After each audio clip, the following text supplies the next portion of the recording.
The village had decided what he was before he was old enough to decide for himself. Not maliciously. Villages rarely are. It was simply the accumulated weight of observation and pobservation, rumor, and the very human need to explain things that seem like they should have an abaz, explanation. The boy had no father. His mother was already raising one child alone when the very man who would become Yasuo's father appeared and disappeared with the indifference of a biolele, passing season. There in autumn, gone before winter finished covering the small family in snow. This was noted. Conclusions were drawn. The conclusions followed Yasuo the way. Shadows follow people in afternoon light, always present, always slightly distorted, impossible to outrun. He grew up believing most of it, not all of it, but enough. His name was Yasuo, and the story of what he became is also, at every point, the story of what was done to him and what he chose to do in return. Subscribe if you are new. A new League of Legends story every week. This one does not end where you expect it to. His older brother's name was Yone, where Yasuo was the thing the village had decided he was: unpredictable, difficult, carrying.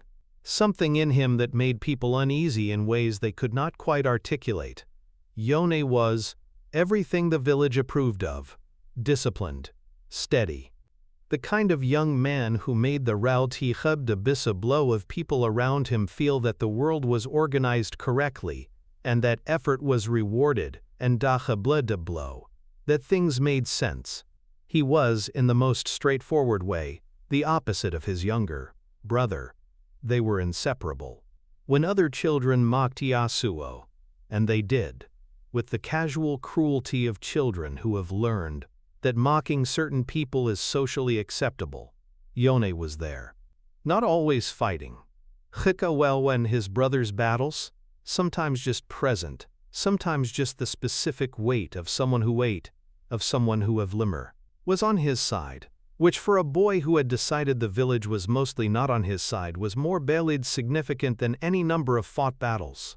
When Yone enrolled at the village's renowned sword school, the kind of institution that produced fighters whose reputation extended well beyond the borders of a single Ionian province, Yasuo followed him. He was too young. He was not enrolled. He waited outside in the train brave as monsoon rains with the patient stubbornness of someone who has decided that an obstacle is marabir, simply a condition to be endured rather than a reason to stop. The teachers eventually gave up refusing him. What they discovered when they let him in was a problem of a different kind entirely. He was extraordinary, not in the careful, cultivated way that serious students become extraordinary. Through years of dedicated practice, in the immediate, natural, infuriating way that makes everyone around the exceptional person feel that their own effort means less than they thought it did. He picked up techniques in a fraction of the time his classmates required. He found the Fraffer required interesting angles and problems that others were still working through the basics of. He was my Tiapia den Shudagul Bepel lad. Every technical dimension, ahead of where anyone his age had a right to be. This made him unpopular in ways that his reputation had not even managed. It also attracted the attention of elder Souma. Souma was the last master of a wind technique so rare and so demanding that most practitioners of the sword had never encountered it and could not have learned it if they had. He was old, he was selective. He had watched generations of students pass through the school and found almost none of them worth the particular investment of teaching what he knew at the deepest level. He saw something in Yasuo. Not that Yasuo made it easy. The offer of apprenticeship, the most significant thing an old man, with Souma's knowledge could offer a young student with Yasuo's ability, was declined. Yasuo was not interested in being tethered to an institution, a tradition, a set of obligations. He was built for open space. He moved like wind because wind was the only metaphor that fit something that Tabi refused to be contained. Yone begged him to reconsider. He was not wrong to do so. He could see what Yasuo was giving up. The opportunity to be trained by someone whose knowledge would otherwise die with him. the chance to have his gifts shaped and directed by a master who had spent a lifetime understanding exactly what those gifts required. Yasuo was not persuaded, but something shifted in him afterward. In the particular way that turning down what you actually want sometimes clarifies what you actually need. The refusal pushed him toward a quieter version of himself that was more honest about what it was. He stopped resisting entirely and agreed, not to the formal apprenticeship he had refused, but to something close enough to matter. He would serve as Souma's disciple and personal attendant. He would learn what the old money had to teach. He was learning it when the war arrived. The news of the Noxian occupation spread through Ionia the way all terrible news spreads. Faster than it should, slower than the people receiving it needed it to stop. Students who could, wanted to fight.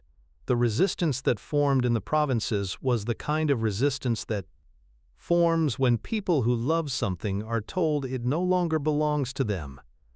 Fierce and poorly organized and built more on the depth of feeling than any particular strategic clarity.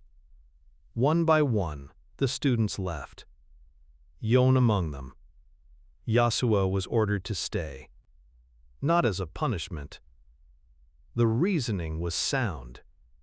The village had elderly residents who could not defend themselves, and someone with Yasuo's capabilities was exactly the right person to remain behind for their protection.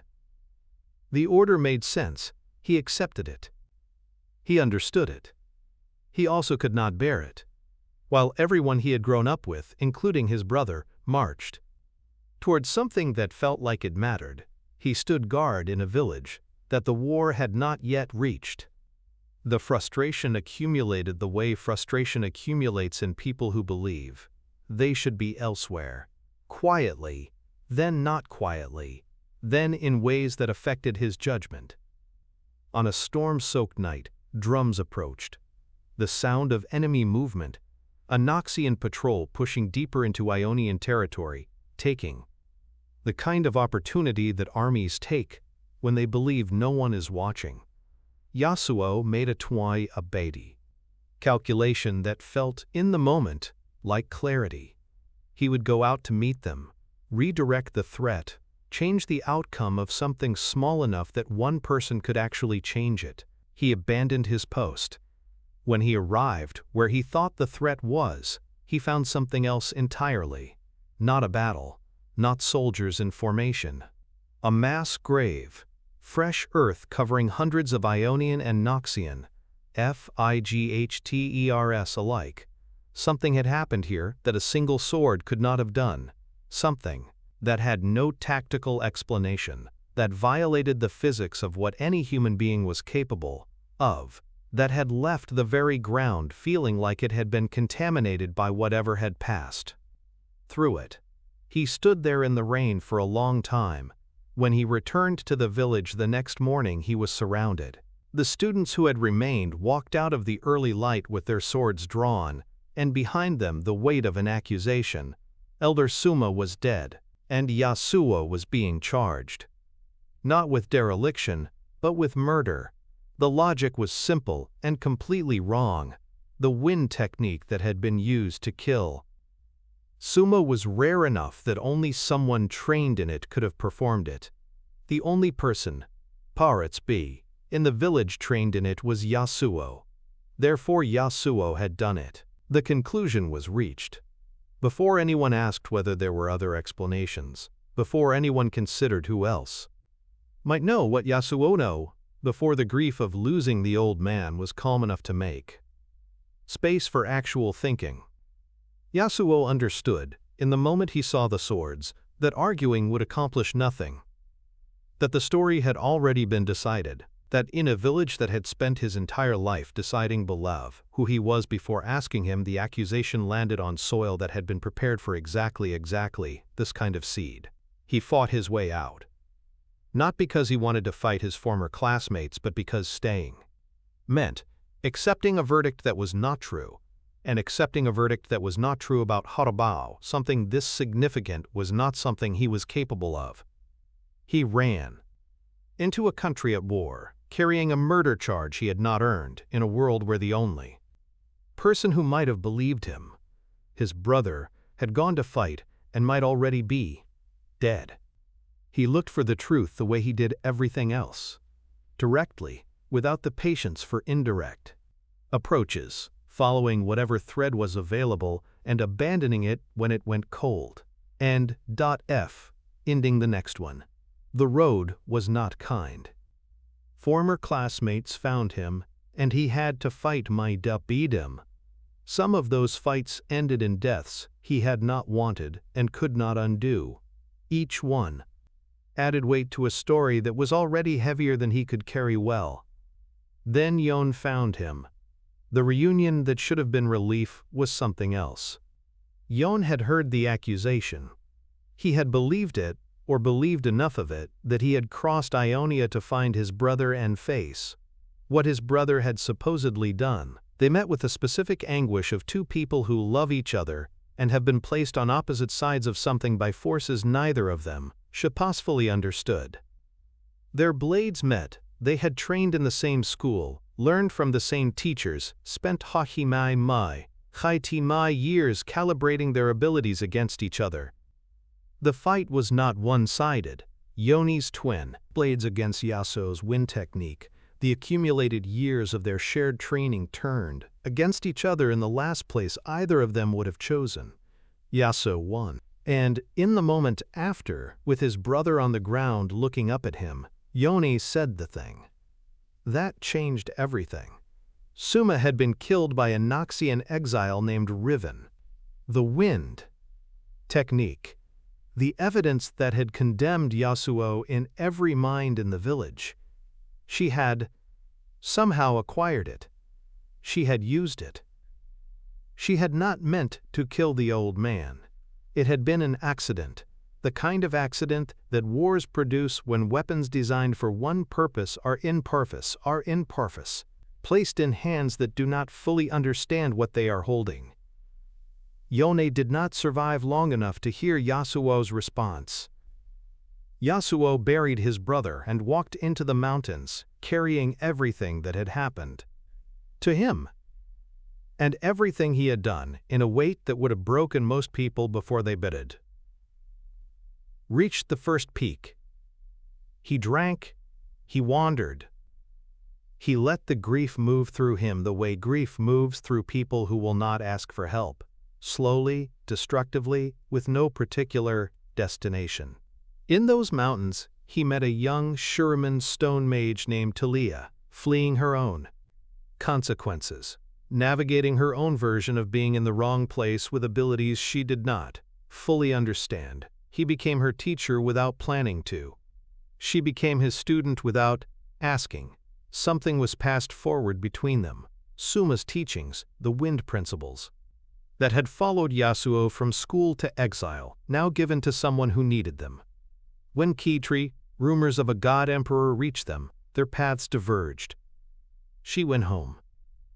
He went toward Chapayus, what remained of his Deprekara. The truth of Souma's death was finally confirmed in a meeting hall with stone walls and the spine. Particular stillness of a place where a long-delayed accounting was finally being made. Riven. The Noxian exile. The wind technique. The accident that had set the entire chain of events in ace motion. Yasuo could not forgive himself. Not for being falsely accused. He had made a difficult peace with that injustice. But for leaving his post. For the judgment he had failed to exercise when it mattered. For Yone, whose last words, "Weferinitai Scythies huas Pelage," had been an absolution there was no time to accept. He went to a flower festival. Not because it would heal him, but because Yone had loved it. And it was the closest thing to going toward his brother that the world still allowed. A creature called Azakana found him there. A spirit that feeds on regret. The battle that followed his brother, Larecha, was interrupted by a masked figure who appeared and dismantled the creature without Shadalek hesitation. The figure removed his mask. Yasuo recognized his brother, not alive, not in any way the living word covered, but present, changed by something Yasuo could not name. They stood across everything that had passed between them, and Yone sent him forward with something that felt, impossibly, like forgiveness. Yasuo left the festival alone. The wind moved without destination, without apology. The guilt remained. He suspected it always would. But he was moving again. And for someone who had stood still in places that hurt him for as long as he had, that was the only version of forward the world currently offered. If this story stayed with you, subscribe. Every week, a new League of Legends lore. The ones carried on the wind.